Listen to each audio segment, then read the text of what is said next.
Hey everyone, RedRogueX here, and I'm doing a little tutorial video on basically what you're gonna do in case you just got World of Warships and you haven't a clue on what to do with it.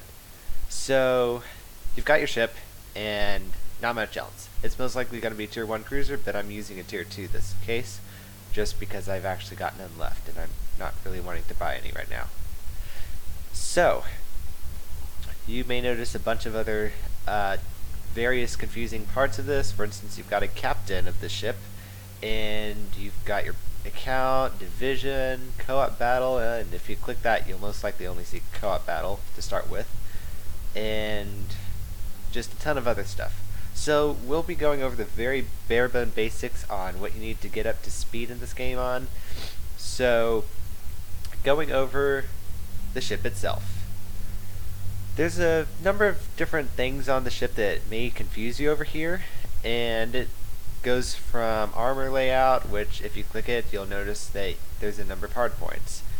It tells you how much your armor is in certain points, and basically where you want to get hit and where you don't want to. Just a general rule of thumb, if you don't want to take any citadel hits or penetrations, just come at the enemy head on. Let's see. So you'll notice several numbers up here: survivability, artillery, anti-aircraft, maneuverability, and concealment, mainly for starters, though you'll get other stuff like torpedoes and aircraft later. But concealment, actually, let's just start at the very top. Survivability basically gives your chances of survival on any given battle. This one has 18. So it's got a good amount of hit points, not a huge group, but some. Your armor is good. It's at 6 to 76 millimeters. That's good for a Tier 2. You most likely won't be coming against any huge battleships, for the most part. Your artillery basically tells you what you've got for your main guns, and all this data gives various technical readouts on the artillery. With this one, you've got six of each cannon, and they're concentrated in single turrets. Their caliber is 152 millimeters, which is decent. Your secondary armament means that basically these are the other smaller guns that will be firing when you get closer to an enemy ship. For instance, these two, those are your main guns. A couple of them anyways. And these two guns, there should be a couple of them on the other side, as you can see. Those are basically going to be your point defense weapons. They will activate automatically when you get close enough to an enemy ship. However, that may not necessarily be all that good, considering the fact you may run against torpedoes. You won't have to worry about this on your very first battle, though, so much. Your anti-aircraft defenses, which is AA, will be, well, for this ship it's 6, and that's not very good. However, I don't believe there's any aircraft carriers that can actually get involved in this ship. I don't think I've actually run across any carriers, in fact, in this ship. So, no need to worry about it at this level, especially if you're just going Tier 1. You'll have to start worrying about that when you get up to Tier 3, 4, and on. Your maneuverability will tell you how fast you can get, what your turning circle radius is, basically the time it takes to turn in one circle, and rudder shift time, basically rudder that's going from one end all the way port side to starboard. The maximum speed is something you would certainly be looking for, basically for tactical situations and how fast you can actually chase down a destroyer. For instance, the Jersey will be a lot faster than this ship. For instance, it can run about at 35 knots or 34 knots standard. Actually, we can take a look at it real fast. Yeah, 35.7 knots. So, concealment is finally the last thing you'll notice on your Tier 1 cruiser, and that will be basically how far away you are detected. You've got your detectability range by sea, basically how far another surface unit can spot you, such as a destroyer, battleship, etc. This one has 8.6 kilometers. That's okay. Not necessarily the best, but alright. Detectability range by air is 4.1 kilometers. In essence, think a fighter, bomber, or torpedo plane. Assured detectability range is 2.0 kilometers, and detectability after firing main guns in smoke is 3.8 kilometers. This one just simply means that if you fire from smoke, you can. If you're sitting in a destroyer smoke screen, as I should say. Alright. So that is basically your ship's readouts and how you're going to read them. Easy. Next you have the captain. The captain on Albany is Thomas Shelton, and you'll notice a number of different things which may be really useful in the future. You might notice the adrenaline rush. This increases the reload speed of all armaments as the ship's HP decreases. This is exceptionally good for battleships, I've noticed, because battleships have a long reload time on their main battery guns, and the less HP it has, the more potent it becomes. This is priority target, basically shows how many people are currently aiming at your ship, and, well, I like to use it a lot. And you'll notice just a ton of other things that I'm not going to get into right now. This really kind of has a video in of itself. You can also assign other commanders to this ship, and then, yeah. Your points are earned as you gain experience, so as soon as this bar goes all the way up, you will gain one more point that you can distribute. For instance, if you would like preemptive maintenance, you can buy this. Or you can just simply wait until the bar goes up again for the next time, and then you can purchase something more expensive, such as High Alert. Reduces reload time of damage control party. Anyways, up next, you might notice the battle modes. The differences between these are mainly, well, your preference. Co-op battle, you fight against bots. This doesn't gain you a ton of experience, but it certainly is useful when trying to get the hang of the ship, and you don't want to just show up in a random battle. I believe this is also the first battle that you will be able to participate in if you're a Tier 1 cruiser. It's been a long time since I've been a Tier 1. Random battle. You fight against real players. You have to really be on your toes on this one, because some players are quite good and they will catch you off guard like crazy. I've been there. This is your operation of the week, which you will unlock.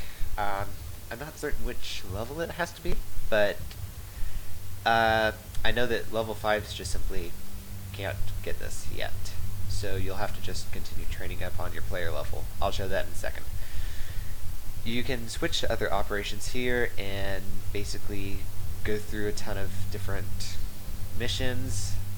Sunray in the Darkness. It requires, as you can see, some tier, what is that, 8? Yeah, 8 ships. And it can take destroyers, cruisers, battleships, and carriers. I'll get into the classes in a minute. You also have your training room. This will allow you to basically join in another room that someone else is going in, and basically just shoot out. I haven't actually been in one a lot. I should rephrase that. I've never been in one. However, it could be kind of good, I guess. I've never tried one out. You'll notice up here you've got Dublins, which you could purchase them in the premium shop. I did not purchase these. I'm actually not certain where they came from. I thought that I had already spent all of mine. And you've got your credits. This will allow you to purchase ships and modules. And your XP.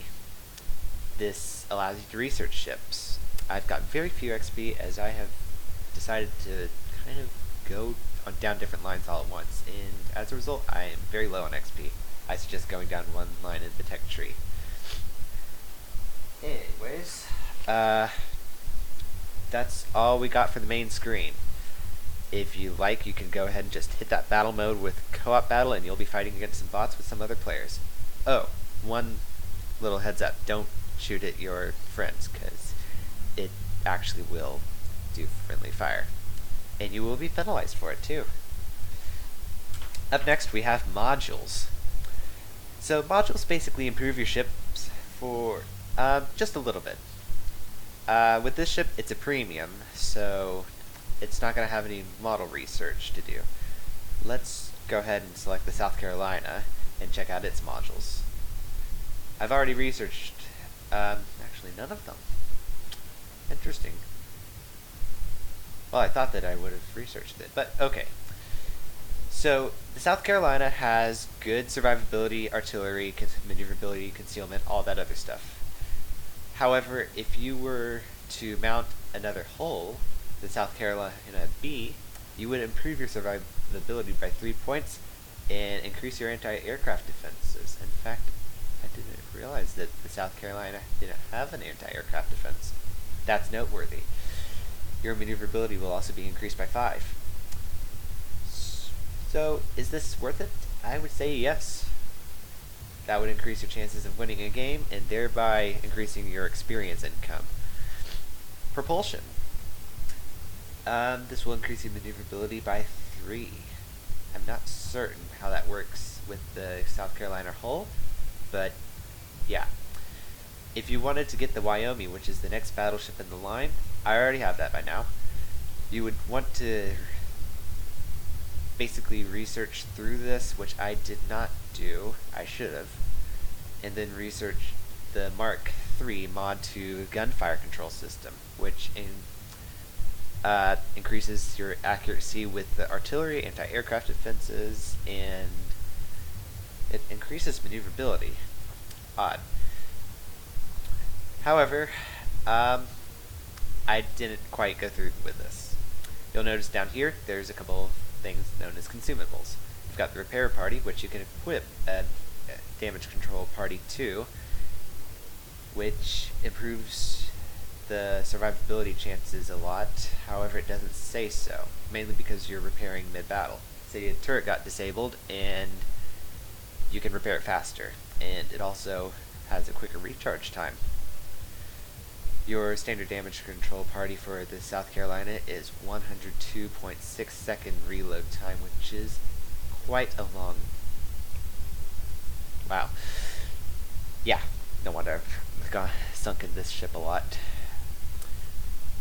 And there are a few upgrades that you can go into. There's the upgrade slots, which allow you to mount main armaments, auxiliary, and magazine modification. These all have their own perks, and you may want to research the ship on World of Warships Wikia, because you might not exactly know for sure which ones to focus on. For instance, this one I don't think is the best of choices because it's got no anti-aircraft guns to start with. So the main armaments modification one would be much better, as it really just improves everything just by a little bit, except for the secondary armaments. It's got no torpedoes though. Alright, and I think that's all with modules, if I'm not mistaken. Where'd that paper go? Alright, well, moving on, we've got the exterior. This allows you to mount camouflage, and camouflage is very useful for protecting against enemies from hitting you as easily. Basically, their guns are going to be thrown off just by a little bit. It may not be much, but it may actually show the difference between life and death for you.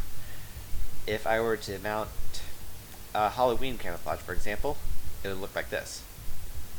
You might not necessarily like it, and if you mount it, you can always demount it, and you'll get that back for free. The camouflages all have their different ups and downs. For instance, this one gives you extra XP.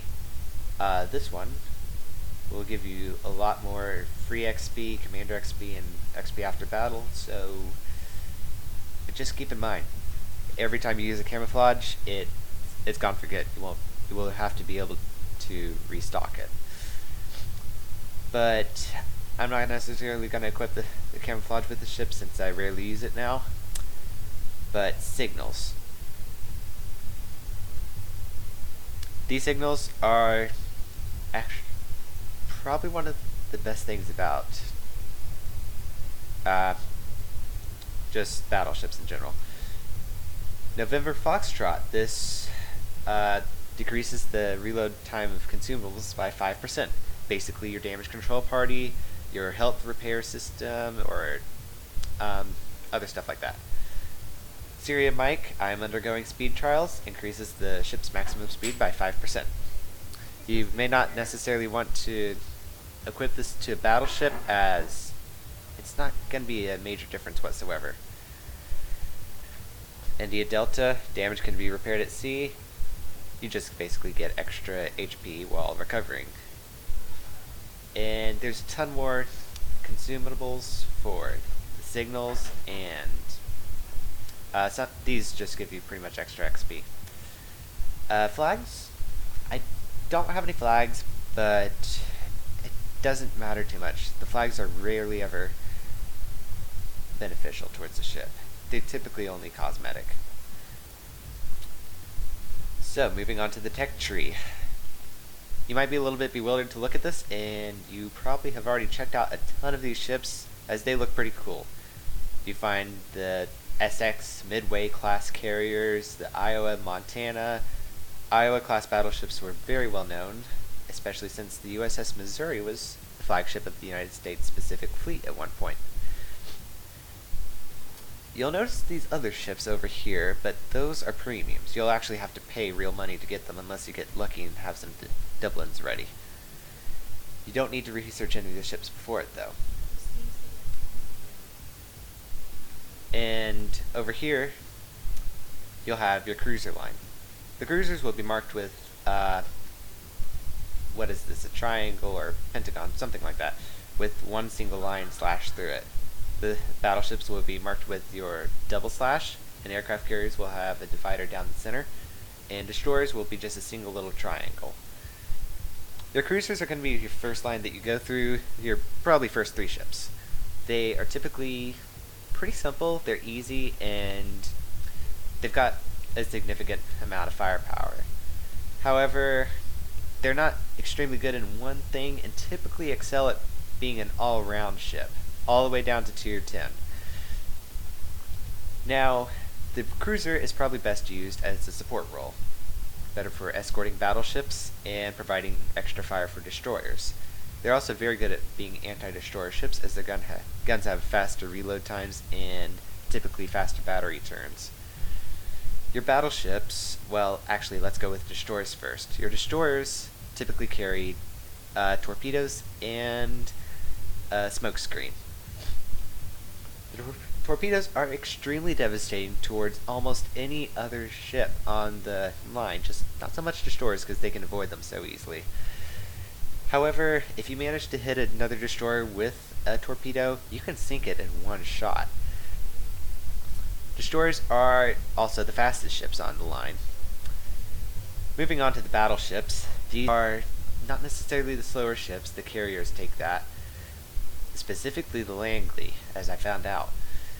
The battleships are capable of dealing a ton of damage, but they don't do super well in close combat situations if the enemy ship has torpedoes, in which case they're in for a huge amount of punishment that you probably won't be able to recover from. Battleships are definitely one of my favorite ships to play, and are just simply a beast. That's best I can describe them as. Your carriers are a very unique class, which probably need a video on its own on how to manage. You have to manage several fighter squadrons at once, and dive bombers and torpedo bombers. I believe there's also rocket planes later, which fire rockets, but I haven't gotten up to that yet. Anyways, carriers, they don't excel really well at close quarters combat. In fact, they really stink at it. They're vulnerable towards any ship on the game if the ship can get close enough. So that's the key, keeping distance. You must use your fighters in order to inflict damage, essentially. However, here's a tip. If you don't want the enemy ships to find where you are on the map, you will want to make sure that the fighters go off to the side of the map and then back towards you, hopefully misleading other ships and giving them the long route. Otherwise, you might be in for a bit of an unpleasant surprise. There's a number of different nations on this tech tree, and a lot of them have their own little quirks. For instance, the United States, I really like what I've been hearing about the Gearing class destroyer, and I probably will research that line eventually. The Montana class is also really awesome, from what I heard. However, if you're really looking at battleships, the Yamato is definitely one of the strongest on the Japanese research line. The USSR, it's got actually the fastest destroyer in the game, known as the Khabarovsk. I hope I'm pronouncing that correctly. And it's not awesome with torpedoes. It's better with guns, and you're better for hit and run tactics. For the German line, you've got your Z-52 destroyer, the Hindenburg cruiser, which is what I'm actually going for right now, and the Grosser Kuserfaust, I believe that's how you pronounce it. I need to get better at German. The Germans also have the very famous Bismarck, if you've ever heard of that battle. And yeah, of course it's got its premium ships over here. The United Kingdom has a line of battleships, cruisers, and destroyers. France has just battleships and cruisers. They've also got a nice selection of premium ships. Pan-Asia just has destroyers. And Italy has only 2 ships, and those are both premiums. So, unless you want a couple of premium Italian ships, I wouldn't be going for them, as they just probably simply aren't worth it. But what do I know? I haven't really researched the Roma. Commonwealth only has 1, and that's the Perth.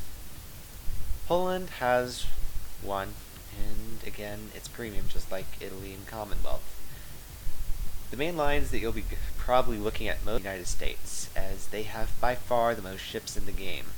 And Germany has 1 carrier, actually. Or had. They don't have it anymore. Okay, well, it used to be, what was it called? The Graf Zeppelin? Yes, Graf Zeppelin. But that one is no longer there, apparently. So, all the ships kind of have their own ups and downs. First, it's the German cruiser line. For their high explosive shells, they have a slightly better chance of penetrating than other nations' high explosive shells. For the United Kingdom, I believe their battleships get a better armor-piercing technique with their high explosive shells as well. But yeah, that's pretty much all there is to show on the tech tree. And I would suggest researching the lines on World of Warships Wikia. That way you know which tier 10 ship you want most, and that way you can start working towards it. You don't want to just look at the next ship up and say, that looks really awesome, I'm going to go for that. You want to be going, what's the best tier 10 ship and how will it suit my playstyle? So in order to do that, you may want to go after the American or the Japanese line just a little bit and play around with their ships and get a really good feel on how they play. And last of all, there's your profile. Well, clans is last of all, but I really need to learn a little bit more about clans myself, which you can right here if you just click on Learn More. And I think you can earn some coal using it, but yeah. Okay, so levels basically show how well you've been doing, and as you advance out through the levels, you'll be able to mount stuff like signals, paint, and you'll be able to get more battle modes like co-op battle. You will be able to unlock random battle pretty quickly, and then your weekly operations are over here, which in this case it's Terror of the Deep. And Terror of the Deep is kind of funny. It has a ship in there that I haven't mentioned yet. That would be the submarine. So I'm gonna actually save the submarines for another video, but these are temporary.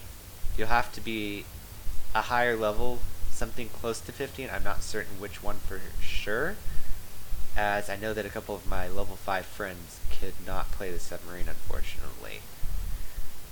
But anyways, they look awesome, and they are truly awesome, and they are something to look forward in the 2019 Das Boot update. So be looking forward to New Year's Day, as you may hear something new about it. Yeah, so I suppose that's it for now, and just go ahead and select your Tier 1, Tier 2 cruiser and jump into battle after selecting co-op mode, and just play. So, get a feel of the game. That's really where it starts. The next video that I will be releasing will be about how to aim with your Tier 1 cruiser. And I probably will be taking the Albany end because it's simply able to cope with it, and it's not very different from a Tier 1 cruiser really, except all of its guns are kinda in position. But anyway, I guess I'll catch you guys later. Thanks for watching this video. Feel free to leave a like, and if you like this content, please subscribe and leave a comment about how I can possibly improve these videos, which I am kind of limited at. I've got currently no budget for the videos, as in $0, and what was I? Forget it. Well, yeah, I'm kind of new to YouTube. But anyways, thanks again for just dropping in. Anyway, hope to catch you again. Later!